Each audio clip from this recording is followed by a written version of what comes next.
مريم طفلة عندها حوالي 9 أو 10 سنين من قرية اسمها العطارة من محافظة القليوبية وتحديدا مش بين القناطر.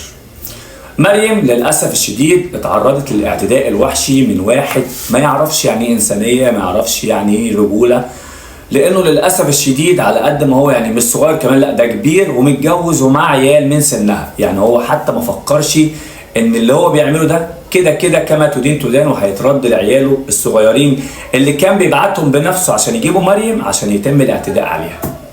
هددها اكتر من مره انها لو فتحت بقها ان هو هيخلص عليها وهيضربها بالنار. ومش كده وبس، لا ده كمان كان بيبعت بناته يجيبوها على انها تلعب معاهم، وفي الاخر كان بيعتدي عليها. اعتدى عليها اكتر من حوالي 10 مرات، لحد طبعا ما مريم يعني خلاص بقى انهارت. بنت عندها 9 سنين 10، يعني برضو ايه فاهمه وواعيه ان دوت اللي بيحصل ده غلط.